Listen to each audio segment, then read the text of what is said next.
Estamos en un momento muy especial. Estamos en la hora de la palabra de Dios, donde la Biblia se va a abrir con poder. Y el pastor Esteban Bor, quien es un hombre que ha profundizado extensamente en las Sagradas Escrituras, es especialista en profecías de Daniel y Apocalipsis, pero también últimamente se ha especializado en el libro de Génesis. Tiene una serie completa de Génesis especial. En esta ocasión, viniendo desde Fresno, California, el pastor Esteban Bor presentará con nosotros el tema mensaje, chasco y explicación. Esperamos que el Espíritu de Dios lo tome y que nosotros podamos tener nuestros oídos abiertos para el mensaje de esta mañana. El pastor Bor con ustedes.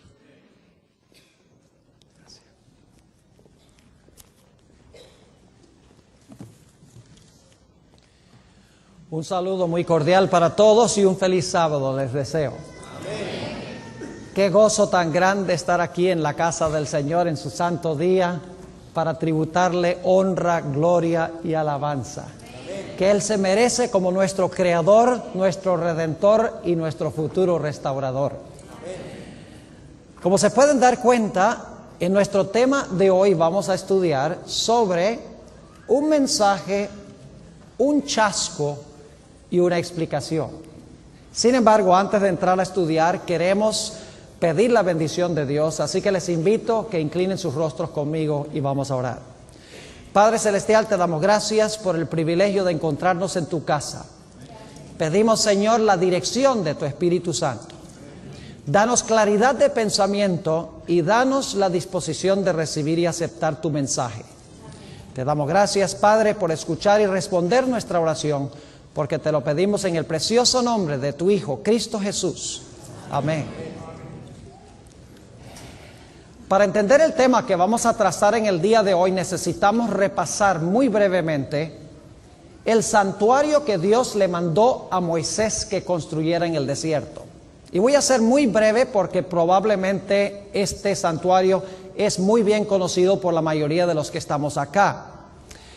El santuario constaba de 3 lugares específicos. El primer lugar era un patio que se denominaba el atrio. Y luego estaba el edificio en sí. El primer apartamento de ese edificio se llamaba el lugar santo. Y el segundo apartamento se conocía como el lugar santísimo. Ahora, cada una de las fases de ese santuario representaba una obra especial de Jesús. En esta mañana vamos a estudiar 4 de esas fases de la obra del Señor Jesucristo. Vamos a estudiar el movimiento de Jesús a través del santuario, comenzando en el atrio y moviéndose hasta el lugar santísimo del santuario. Y vamos a encontrar que allí se ilustran varias funciones de Jesús.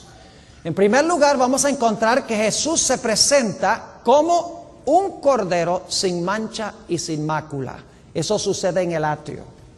Luego, en segundo lugar, vamos a notar que el Señor Jesucristo se presenta como el sacrificio después que se le examina como el cordero sin mancha.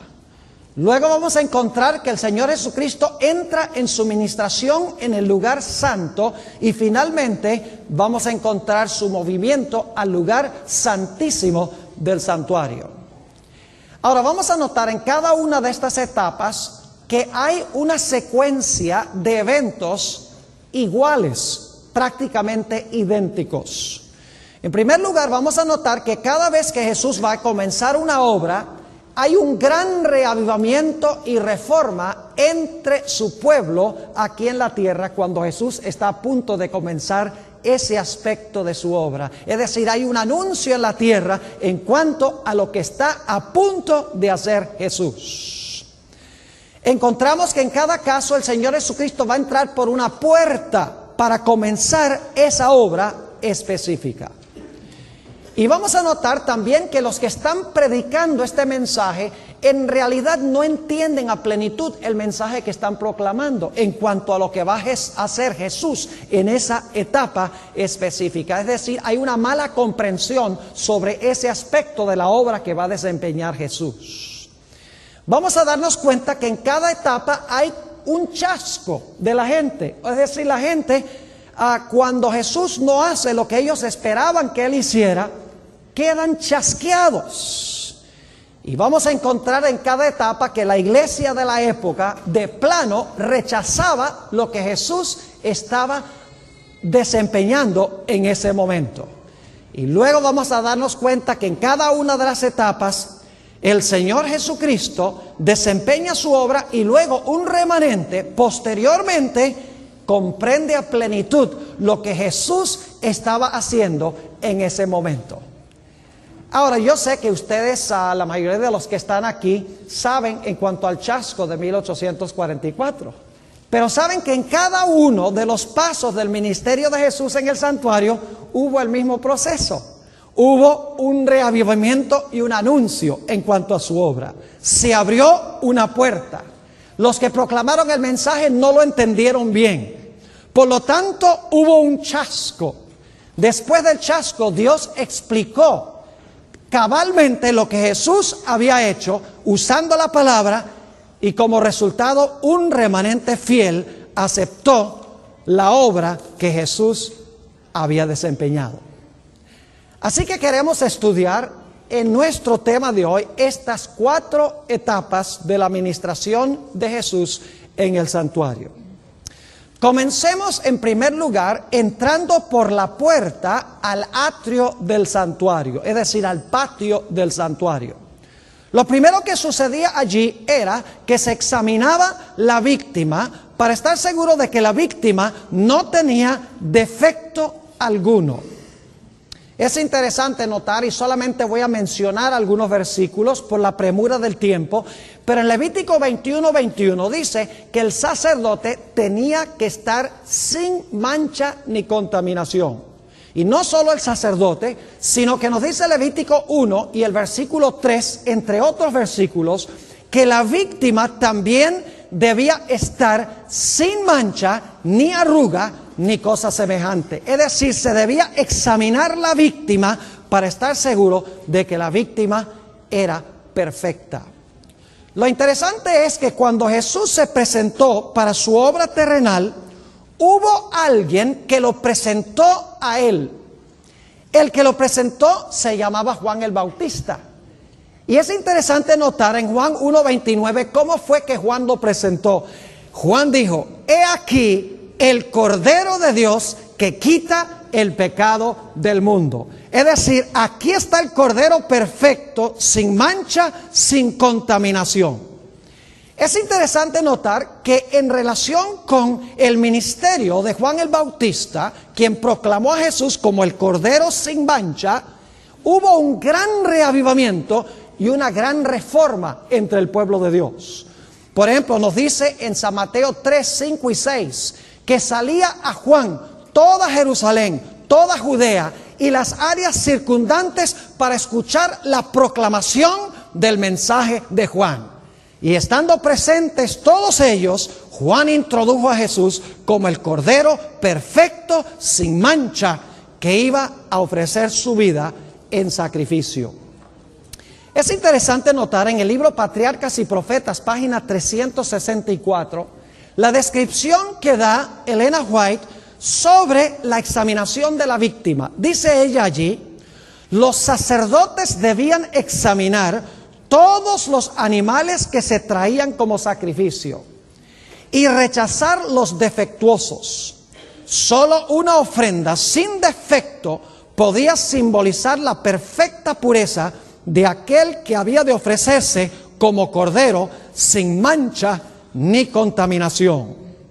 Note lo que dice en Primera de San Pedro, el capítulo 1 y los versículos 18 y 19 sobre el cumplimiento de esta ceremonia de la examinación de esa víctima. Dice allí: sabiendo que fuisteis rescatados de vuestra vana manera de vivir, la cual recibisteis de vuestros padres, no con cosas corruptibles como oro o plata, sino con la sangre preciosa de Cristo, como de un cordero sin mancha y sin contaminación.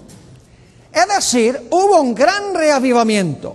Juan el Bautista presenta a Jesús como el Cordero sin mancha y sin contaminación, como aquel que va a vivir una vida perfecta. Lo interesante es que Juan el Bautista no comprendió él mismo el mensaje que estaba proclamando.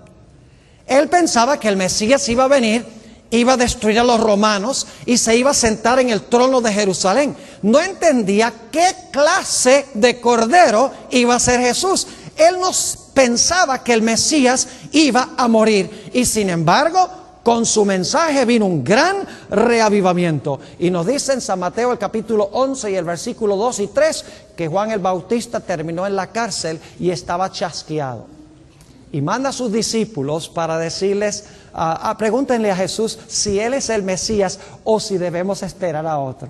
Fíjense, el gran reavivamiento, la proclamación del mensaje, el Cordero de Dios. Pero Juan no entendía bien lo que significaba lo que él estaba predicando. Lo interesante es que a pesar de que el pueblo común escuchó y aceptó el mensaje, aunque no lo comprendían plenamente, la iglesia de esa época rechazó de plano el mensaje de Juan el Bautista. Es decir, la iglesia establecida de esa época rechazó el mensaje de Juan. Note lo que dice en San Lucas, el capítulo 7 y los versículos 29 y 30. Lucas 7 y el versículo 29 y 30 sobre la reacción de los dirigentes de la iglesia de aquella época. Dice en el versículo 29, y todo el pueblo y los publicanos cuando lo oyeron, justificaron a Dios bautizándose con el bautismo de Juan. Es decir, el pueblo se entusiasmó y lo aceptó. Pero el versículo 30 dice, mas los fariseos y los intérpretes de la ley desecharon los designios de Dios respecto a sí mismos, no siendo bautizados por Juan. Es decir, la iglesia establecida de la época rechazó el mensaje de Jesús como el Cordero de Dios sin mancha y sin contaminación. Es interesante notar también en el Evangelio según San Mateo, el capítulo 17 y el versículo 12, la descripción del rechazo de Jesús por parte de la iglesia de aquella época. Mateo 17 y el versículo 12. Está hablando Jesús. Mas os digo que Elías ya vino y no le conocieron, sino que hicieron con él todo lo que quisieron. Y ahora escuchen, así también el Hijo del Hombre padecerá de ellos. Ahora surge la pregunta, ¿será que en algún momento Juan el Bautista comprendió cabalmente su equivocación y en realidad entendió qué clase de Mesías iba a ser Jesús? Claro que sí. Noten este comentario en El Deseo de Todas las Gentes, página 188, a donde se explica la situación de Juan el Bautista allí mientras estaba en la prisión.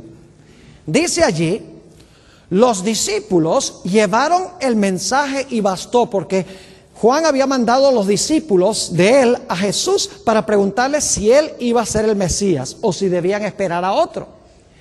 Y nos dice la Escritura que Jesús no les contestó, sino todo el día sanó enfermos, echó demonios, hizo milagros. Y entonces le dijo a los discípulos, vayan y cuéntenle a Juan lo que ustedes han visto. Así que dice, los discípulos llevaron el mensaje y bastó. Juan recordó, ahora escuchen bien, la explicación de su chasco. Juan recordó la profecía concerniente al Mesías. Me ungió Jehová. Hame enviado a predicar buenas nuevas a los abatidos, a vendar a los quebrantados de corazón, a publicar libertad a los cautivos y a los presos abertura de la cárcel, a promulgar año de la buena voluntad de Jehová. Es decir, Juan ahora entiende Isaías 61 y el versículo 1 y 2. Y luego la autora sigue diciendo, las palabras de Cristo no solo le declaraban ser el Mesías, sino que demostraban de qué manera había de establecerse su reino. Juan había estado equivocado en cuanto a la forma en que Jesús iba a establecer su reino, pero ahora estudiando la profecía de Isaías 61, 1 y 2, comprendió que Jesús era otra clase de Mesías. Es decir, se aclaró la razón de su chasco. En el mismo libro, la página 196, encontramos esta declaración: aunque ninguna liberación milagrosa fue concedida a Juan, no fue abandonado. Siempre tuvo la compañía de ángeles celestiales que le hacían comprender las profecías concernientes a Cristo y las preciosas promesas de la Escritura. Así que encontramos nuestro primer ejemplo. Cuando Jesús se presenta como el Cordero sin mácula, sin mancha, hay este gran reavivamiento. Todos salen a Juan. Juan predica el mensaje y presenta a Jesús como el Cordero de Dios. No entiende plenamente lo que está predicando, el tipo de Mesías que va a ser Jesús. Y como resultado, la Biblia nos dice que Juan se lleva un chasco.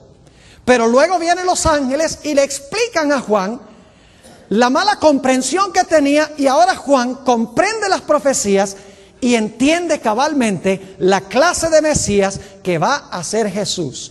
Y lo interesante es que la iglesia de aquella época rechazó de plano el mensaje de Juan. Ahora necesitamos ir al siguiente segmento de la obra de Jesús.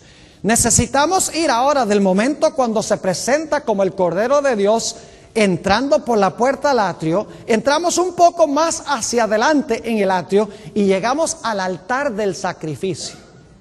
Allí era que se tomaba la víctima perfecta, santa, sin mancha, y se ofrecía como holocausto o se ofrecía como sacrificio. Note lo que dice en el libro de los Hebreos, el capítulo 7 y el versículo 27, sobre el cumplimiento de esta profecía.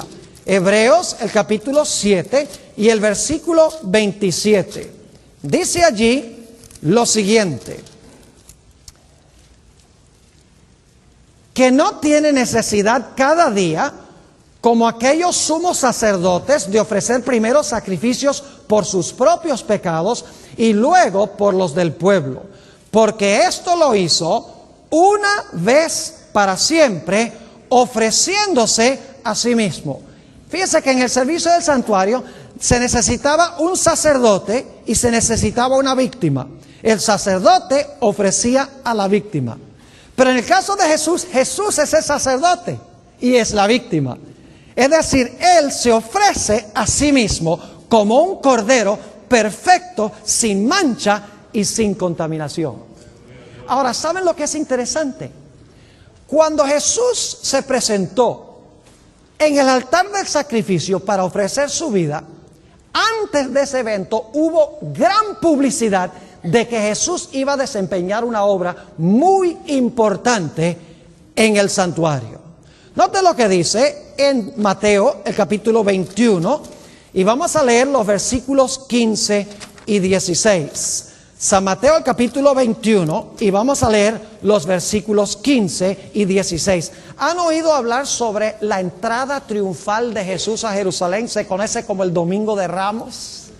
Jesús iba a morir en unos pocos días. Se necesitaba gran publicidad en cuanto a lo que Él iba a hacer. Noten San Mateo, el capítulo 21 y el versículo 9 hasta el versículo 11. Y la gente que iba delante y la que iba detrás aclamaba diciendo: Hosana al Hijo de David, bendito el que viene en el nombre del Señor, Hosana en las alturas. Cuando entró Él en Jerusalén, toda la ciudad se conmovió diciendo: ¿quién es este? Y la gente decía: este es Jesús, el profeta de Nazaret de Galilea. Entra como el Hijo de David, entra sentado en un asno, que era la costumbre de los reyes, según dice la Escritura. Noten el versículo 5. Dice: decid a la hija de Sión, he aquí tu qué, tu rey viene a ti manso y sentado sobre un asna, sobre un pollino, hijo de animal de carga. Yo pregunto, ¿hubo gran publicidad para anunciar este evento que se iba a realizar en Jerusalén, la muerte de Jesús? Claro que sí. Pero noten que la gente comprendió mal la clase de rey que iba a ser Jesús. Y dicho sea de paso, Jesús iba a ser coronado rey. Pero no rey del reino de la gloria, sino rey del reino de la gracia. Permítame compartir con ustedes rápidamente varios detalles que indican que Jesús iba a ser rey. Su coronación fue en la cruz del Calvario como rey del reino de la gracia. En primer lugar, Jesús tuvo su entrada triunfal, a donde dice que entró a Jerusalén como rey. Además de eso, nos dice que Jesús fue ungido como rey. Recuerden lo que hizo María Magdalena cuando le echó, dice, aceite en la cabeza. Era un perfume, un aceite muy caro, muy agradable. Lo echó y dice que secó sus pies. ¿Con qué? Con su propio cabello. Es decir, Jesús fue ungido como rey. Le colocaron a Jesús sobre la cabeza una corona de espinas. Es decir, todo rey usa una corona. Le pusieron un manto de púrpura, que es el color del manto de un rey. La gente le rendía homenaje burlón, diciendo, este es el rey de los judíos. Todo rey recibe homenaje también. Además de eso, le pusieron una caña en la mano derecha. Todo rey tiene un cetro en la mano derecha. Cuando Pilato introdujo a Jesús, dijo, he aquí vuestro ¿qué? He aquí vuestro rey. Y luego notamos que Jesús fue por la vía dolorosa al lugar de su coronación, con una gran procesión alrededor de él. Inclusive cuando está en su trono, es decir, en su cruz, se pone una inscripción sobre la cruz que dice, Jesús de Nazaret, ¿el qué? El rey de los judíos. Yo pregunto, ¿iba Jesús a ser coronado como rey en este gran evento? Claro que sí. Es obvio de que Jesús iba a ser rey. Pero la gente sabía qué clase de rey iba a ser Jesús. En absoluto. Sin embargo, lo proclamaron. Hubo gran publicidad, un gran reavivamiento en Jerusalén, proclamando que el rey venía, pero no tenían ni la menor idea qué clase de rey iba a ser Jesús. Proclamándolo sin entender plenamente lo que Jesús iba a hacer. Al igual que con Juan el Bautista, la iglesia de aquella época, los judíos rechazaron, especialmente la jerarquía, rechazó a Jesús, quien iba a desempeñar esta obra. Cuando Jesús entró triunfalmente a Jerusalén, los fariseos regañaron a los niños y regañaron a la gente. Dijeron, ¿cómo se atreven a decir que este es el hijo de David y que este es el Mesías? Un poco de tiempo después, dice que vinieron los ancianos, los escribas y los fariseos y arrestaron a Jesús para llevarlo a la cruz. Además de eso, después que el Señor Jesucristo murió y resucitó, dice que el Sanedrín, el concilio judío, procuró ocultar el hecho de que Jesús había resucitado. Es decir, rechazaron a Jesús como el Mesías de Israel. Solo unos pocos días después de que Jesús entrara triunfalmente a Jerusalén como rey, pero no la clase de rey que la gente estaba esperando, nos dice la Biblia que la gente se llevó un gran chasco. Podemos captar un poco ese chasco en el Evangelio según San Lucas, el capítulo 24 y el versículo 21. Iban dos discípulos de Jesús, no de los 12, pero dos de sus seguidores, camino a un pueblo que se llamaba Emaús. Y quiero que noten el chasco que se llevaron estas personas. Dice en el versículo 21, pero nosotros esperábamos que Él era el que había de redimir a Israel. Además de todo esto, hoy es ya el tercer día que esto ha acontecido. Pregunto, ¿se llevaron un gran chasco? ¿Cómo no? La iglesia de la época rechazó de lleno lo que hizo Jesús. Pero había seguidores fieles que se llevaran un chasco. No podían comprender qué era lo que había pasado. Estaban esperando otra clase de rey. Yo pregunto, ¿les explicó Dios la razón del chasco? ¿Llegaron a comprender qué clase de Mesías era Jesús? Claro que sí. Note lo que dice en el Evangelio según San Lucas, el capítulo 24 y los versículos 25 al 27. San Lucas, el capítulo 24 y empezando en el versículo 25. Entonces Él les dijo: oh insensatos y tardos de corazón para creer todo lo que los profetas han dicho. ¿No era necesario que el Cristo padeciera estas cosas y que entrara en su gloria? Y comenzando desde Moisés y siguiendo por todos los profetas, les declaraba en todas las escrituras lo que de él decían. ¿Cómo les explicó Dios la razón del chasco? ¿Cómo les explicó Jesús? Yendo a las escrituras. Ahora entendieron qué clase de obra iba a desempeñar Jesús. Noten los versículos 44 y 45. Ahora Jesús está hablando con los discípulos y les dijo: estas son las palabras que os hablé, estando aún con vosotros, que era necesario que se cumpliese todo lo que está escrito de mí en la ley de Moisés, en los profetas y en los salmos. Entonces les abrió el entendimiento para que comprendieran ¿qué cosa? Para que comprendieran las escrituras que habían entendido mal. Jesús ya había profetizado esto. Si van conmigo a San Juan 16 y el versículo 20, vamos a encontrar que Jesús le dijo a los discípulos, antes de que esto sucediera, antes del chasco, les dijo: ustedes van a estar bien tristes, pero la tristeza de ustedes luego se va a convertir en gozo. Noten San Juan 16 y el versículo 20.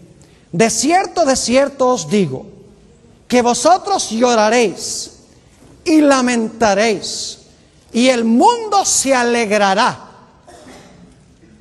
Pero ahora escuchen, el mundo se alegrará, pero aunque vosotros estáis tristes, vuestra tristeza se convertirá ¿en qué? En gozo. ¿Ven cómo se realizó el mismo proceso cuando Jesús se presenta como víctima, como cuando se había presentado como cordero sin mancha y sin contaminación?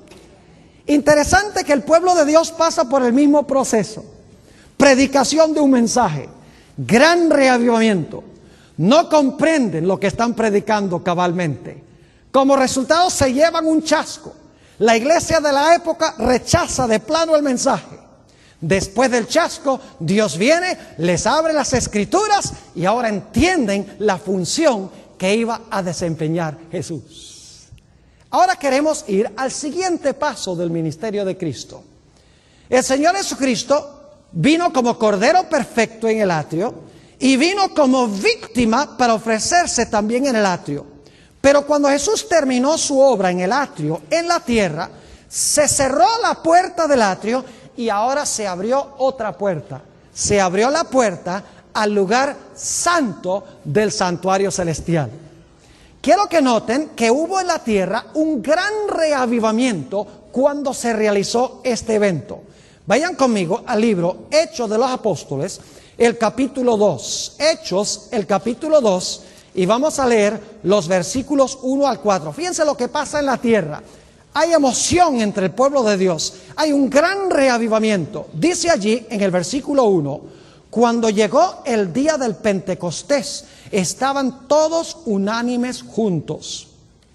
Y de repente vino del cielo un estruendo como de un viento recio que soplaba, el cual llenó toda la casa donde estaban sentados. Y se les aparecieron lenguas repartidas como de fuego, asentándose sobre cada uno de ellos. Y fueron todos ¿qué? Llenos del Espíritu Santo. Y comenzaron a hablar en otras lenguas según el Espíritu les daba que hablasen. Y dice la Biblia que hablaban las grandes obras de Dios.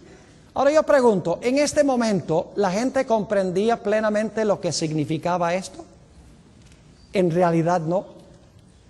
Fíjense lo que dice en Hechos el capítulo 1 y el versículo 6. Esto es solo 10 días antes de lo que acabamos de leer. 10 días. Fíjense que los discípulos ni siquiera entendían lo que iba a hacer Jesús todavía. Dice allí en Hechos 1, entonces los que se habían reunido le preguntaron diciendo: Señor, ¿restituirás el reino a Israel en este tiempo? Es decir, ¿ahora sí vas a establecer el reino? Y la respuesta de Jesús es no. Viene algo primero. Viene el derramamiento del Espíritu Santo. Y fíjense que cuando vino este reavivamiento y todos empezaron a hablar las grandes obras de Dios en lenguas, la mayoría de la gente no comprendió lo que estaba pasando.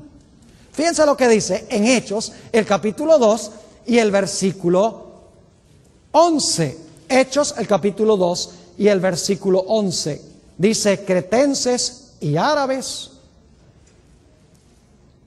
les oímos hablar en nuestras lenguas las maravillas de Dios. Y luego dice en el versículo 12: y estaban todos atónitos. ¿Y qué? Perplejos. Ha pasado esto, pero no entienden plenamente lo que está sucediendo. Y dicen: ¿qué quiere decir esto? Y fíjense el versículo 13: mas otros, burlándose, decían, ¿qué cosa? Decían: ¿están llenos de qué? Están llenos de mosto. ¿Comprendían plenamente lo que estaba sucediendo? No. ¿Restituirás el reino a Israel? ¿Qué quiere decir esto? Algunos dicen que los que estaban hablando en lenguas estaban borrachos. ¿Qué era lo que había pasado? Lo interesante es que inmediatamente después del versículo 13 se para el apóstol San Pedro y empieza a predicar un sermón. Y en el sermón, y solamente voy a mencionar los versículos, en el sermón San Pedro toma 3 profecías del Antiguo Testamento y se las aplica a Jesús. Esas profecías son Joel 2:28, el Salmos 16 y el versículo 10, y el Salmo 110 y el versículo 1. Y San Pedro dice: mire, ustedes quieren saber qué es lo que significa esto. ¿Quieren saber que estos no están borrachos? ¿Quieren saber qué clase de reino va a establecer Jesús? Usa estos versículos para indicar que Jesús estaba comenzando su obra como sumo sacerdote en el lugar santo para interceder por su pueblo que venía a él en oración. Noten esta significativa cita en el libro Hechos de los Apóstoles, página 32. Dice: el derramamiento pentecostal era la comunicación del cielo de que el Redentor había iniciado su ministerio celestial. De acuerdo a su promesa, había enviado el Espíritu Santo del cielo a sus seguidores como prueba de que, como sacerdote y rey, había recibido toda autoridad en el cielo y en la tierra, y era el ungido sobre su pueblo. Yo pregunto, después que Pedro predicó su sermón, ¿la gente entendió plenamente lo que significaba la obra de Jesús en este momento? Claro que sí. Noten Hechos, el capítulo 2 y el versículo 36, y luego entonces voy a saltar al versículo 38. Dice en Hechos, el capítulo 2 y el versículo 36, Pedro terminando su sermón: sepa pues ciertísimamente toda la casa de Israel que a este Jesús, a quien vosotros crucificasteis, Dios le ha hecho ¿qué cosa? Señor y Cristo. Ahora yo pregunto, ¿entendió la gente lo que Pedro estaba tratando de decir? ¿Cómo no? Note lo que sigue diciendo el versículo 37. Al oír esto, se compungieron de corazón y dijeron a Pedro y a los otros apóstoles: varones hermanos, ¿qué haremos? A la luz de este sermón, de lo que está haciendo Jesús, ¿qué tenemos que hacer nosotros? Versículo 38. Pedro les dijo: arrepentíos y bautícese cada uno de vosotros en el nombre de Jesucristo para perdón de los pecados, y recibiréis ¿qué cosa? Y recibiréis el don del Espíritu Santo. Es decir, ahora, después que el apóstol San Pedro toma las profecías y las explica, ellos entienden que Jesús no va a establecer su reino terrenal, sino que ahora Jesús ha comenzado su obra como intercesor, y que la gente ahora puede reclamar a Jesús como su Salvador, porque Él vivió la vida perfecta, como estudiamos anoche, la vida perfecta que nosotros debemos vivir. Jesús sufrió la muerte que debemos nosotros sufrir. Y ahora la gente puede venir individualmente a Jesús y decir: acepto tu vida y acepto tu muerte, intercede por mí.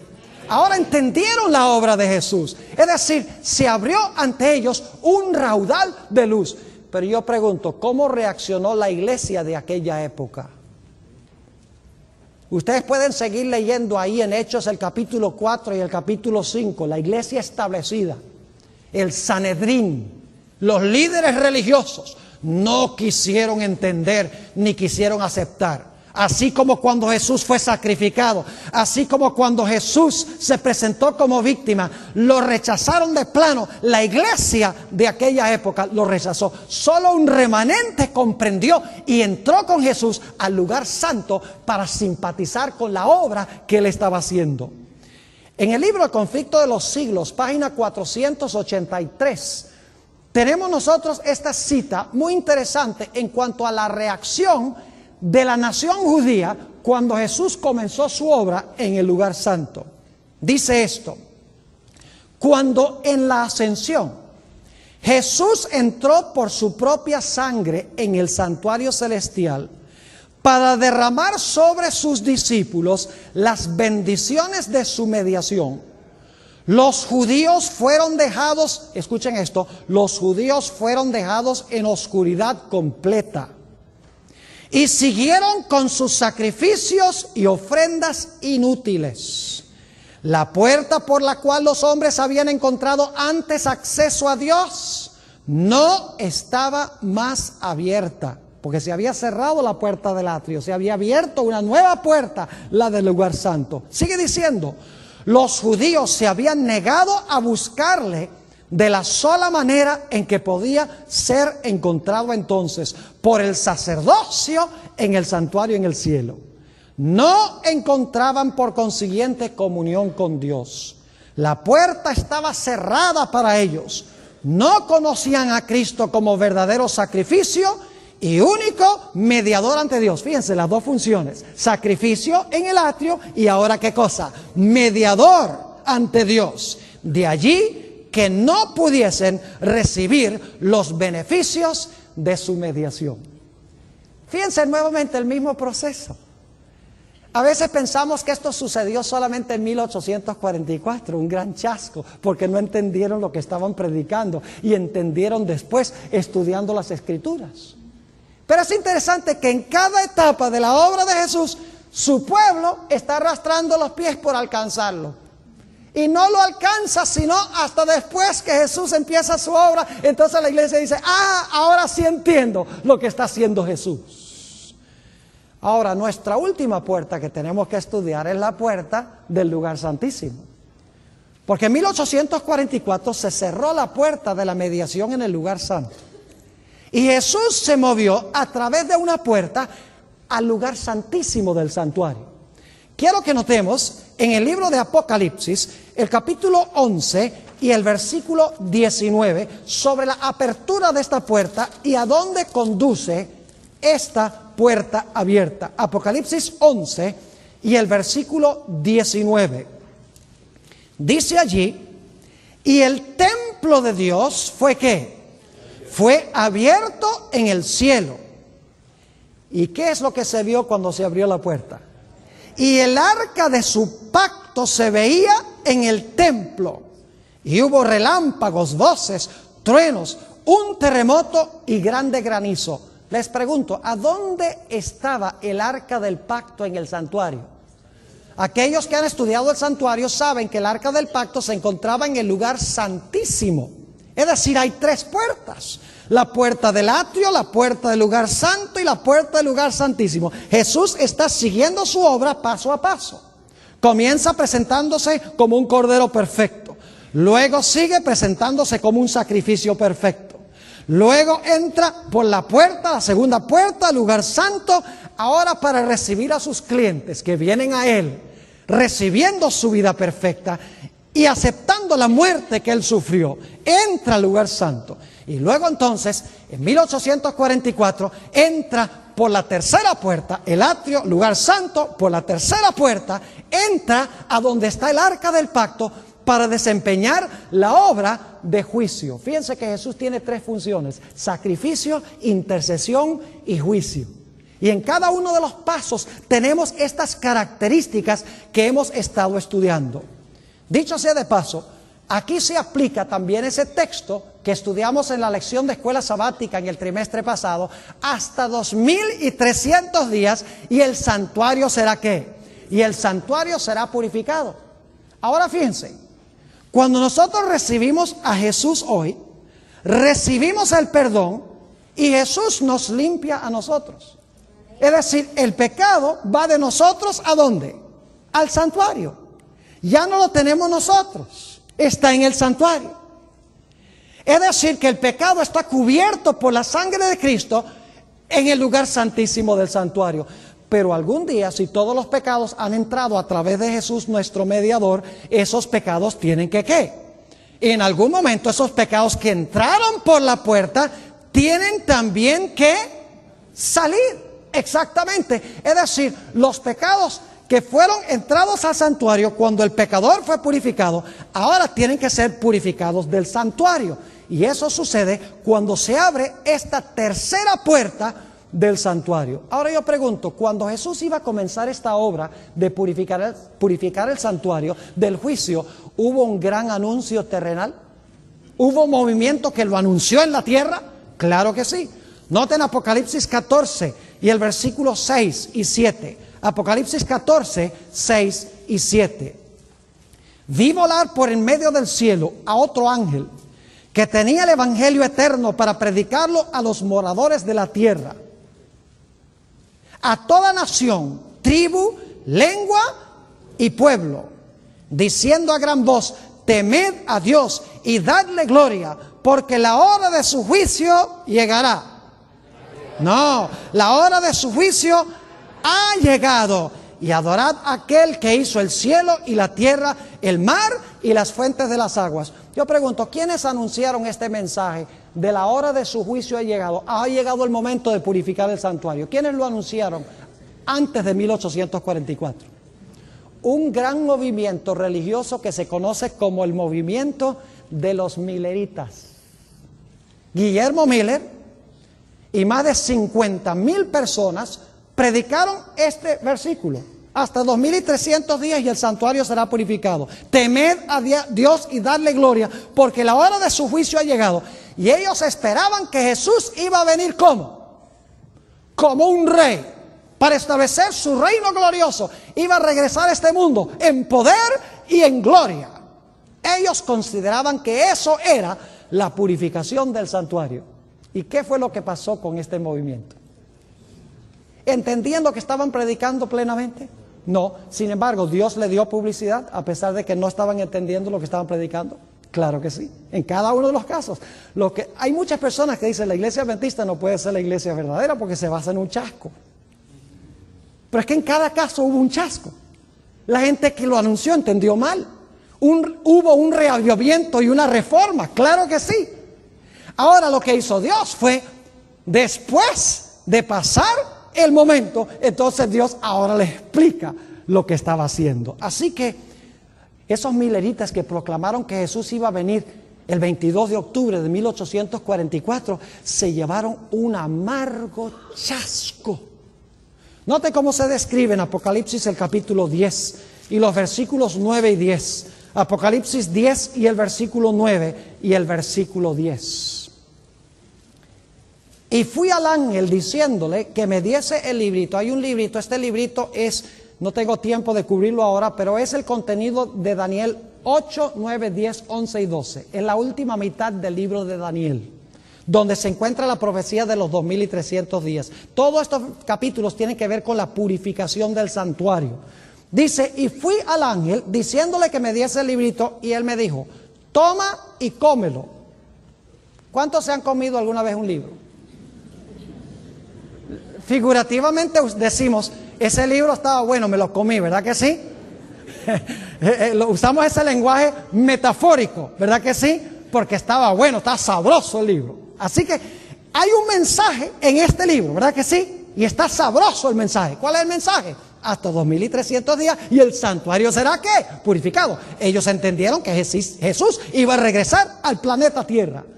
Dice: toma y cómelo, y te amargará el vientre, pero en tu boca será dulce como ¿qué? Será dulce como la miel.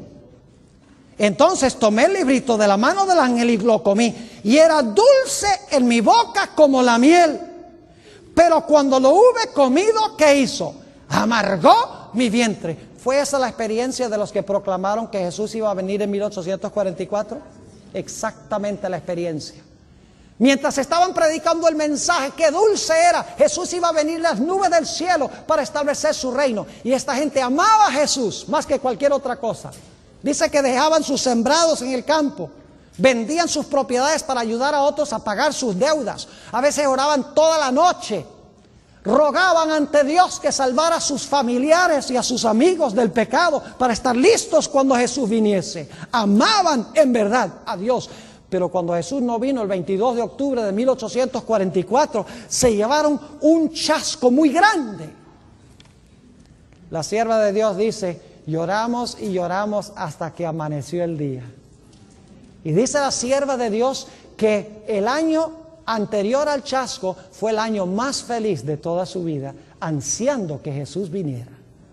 Ahora yo pregunto, después de este chasco, ¿creen ustedes que Dios iba a venir a explicar la razón del chasco e iba a explicar qué es en verdad lo que Jesús iba a hacer? No cabe duda alguna. Y así es que el siguiente día, después del chasco, el 23 de octubre, iba un hermano, uno de los pioneros menos conocidos, con el nombre de Hiram Edson. Dicho sea de paso, el establo de Edson lo han reconstruido, se encuentra allá en New England. Si quieren algún día tomar un tour muy interesante, visiten los lugares históricos de la iglesia adventista allá en Nueva Inglaterra, es extraordinario. Iba cruzando un campo cuando de repente tuvo una intuición, no sabemos si fue una visión momentánea o un pensamiento que le implantó el Espíritu Santo, pero de alguna forma él dice que yo vi claramente que Jesús, en vez de venir a la tierra en 1844, entró al lugar santísimo para desempeñar la labor final de su ministerio en el santuario celestial.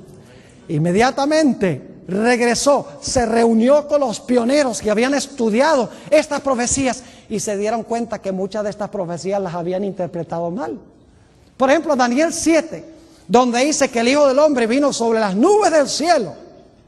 Ellos habían pensado que eso significaba que venía sobre las nubes del cielo a la tierra, pero leyendo con cuidado el texto, se dieron cuenta que el Hijo del Hombre en las nubes no vino a la tierra, sino que fue a la presencia del anciano de grande edad. Leyeron otra vez Lucas 12, una parábola de Jesús, donde dice que Jesús mandó a sus discípulos que esperaran hasta que Jesús regresara de la boda. Es decir, cuando Jesús viniera no es que se iba a casar con su pueblo, sino que se iba a casar con su pueblo allá para luego entonces venir para estar con ellos. Empezaron a estudiar las profecías y se dieron cuenta además que en ninguna parte de la Biblia dice que el santuario es la tierra. Así que Cristo no iba a venir a purificar la tierra como el santuario, porque en ninguna parte dice que el santuario es la tierra. Estudiaron de nuevo las profecías, como después del chasco, los dos discípulos en el camino de Emaús. Y ellos dicen: ardía en nuestro corazón cuando nos explicaba las profecías que habíamos leído 1000 veces y que no habíamos comprendido.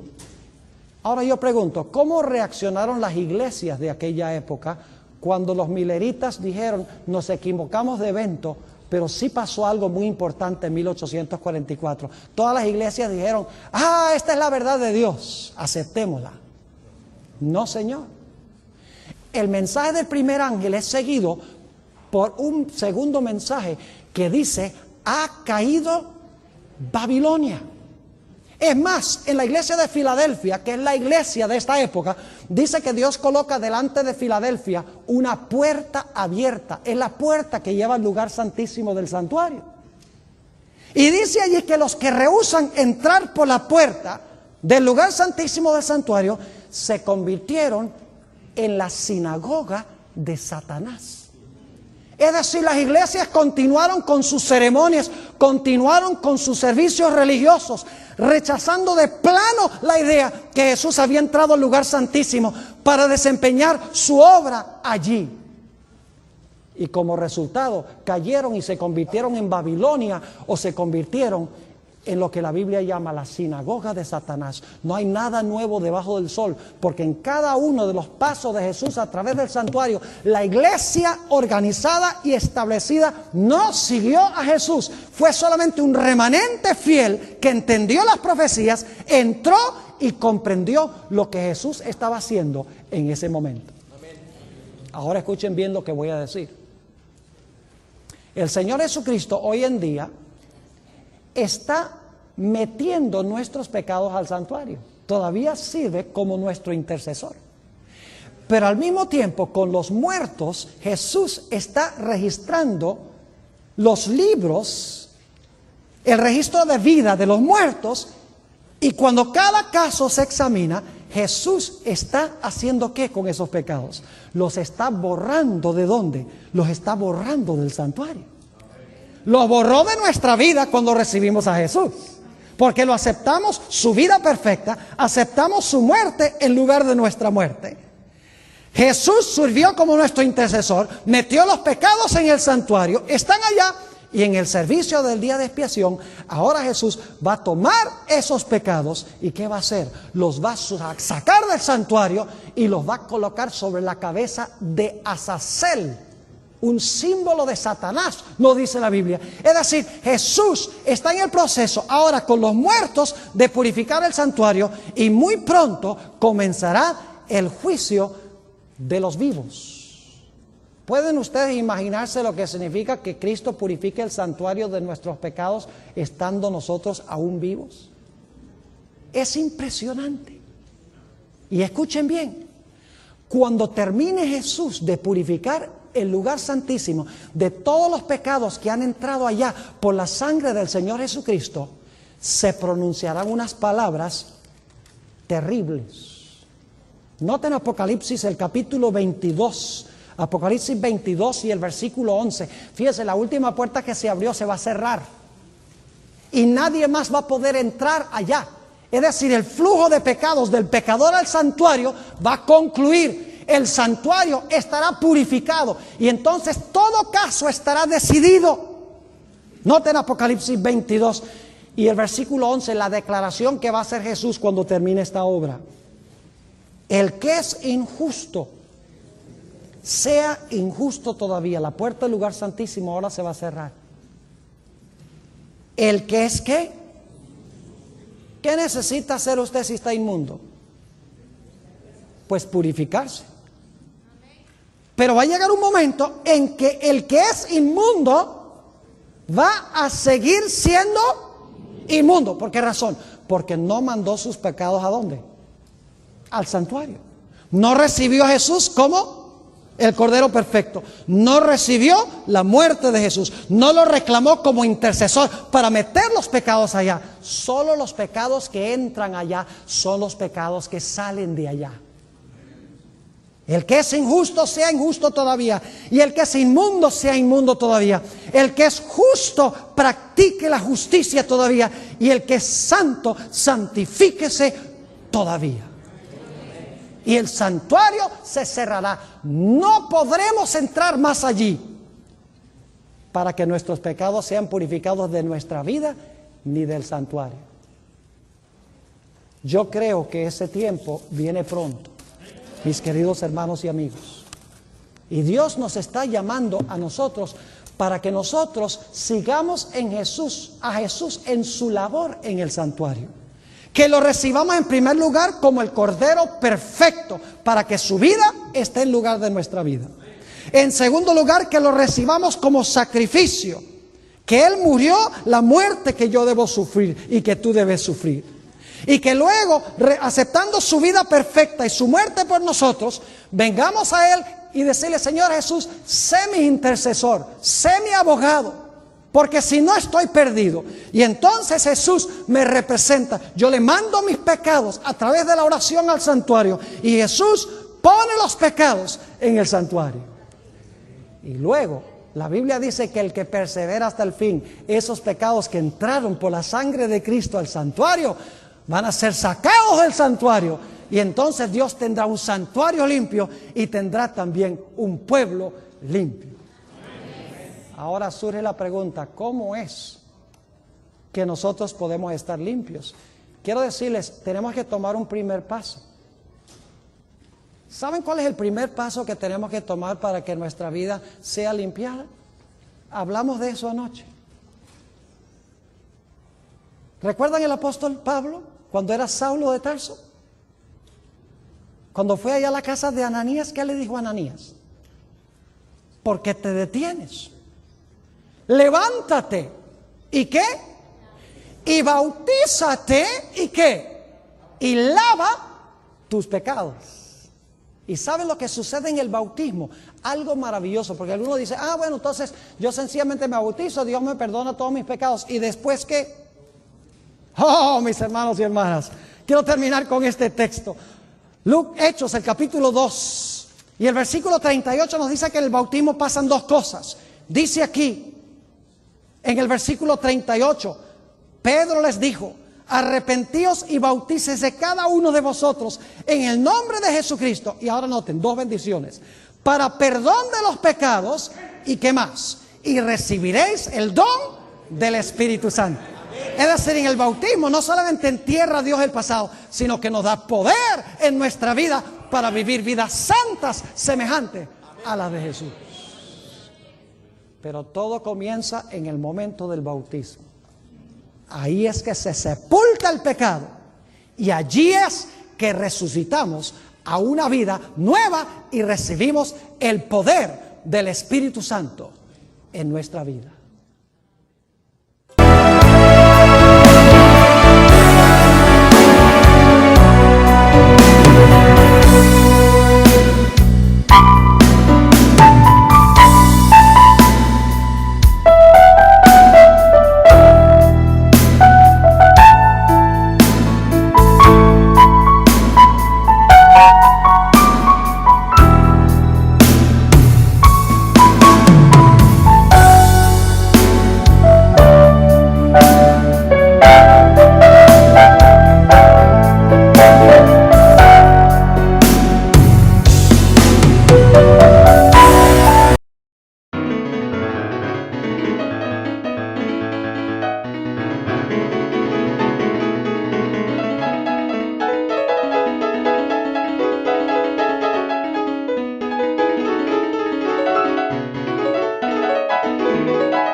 spooky.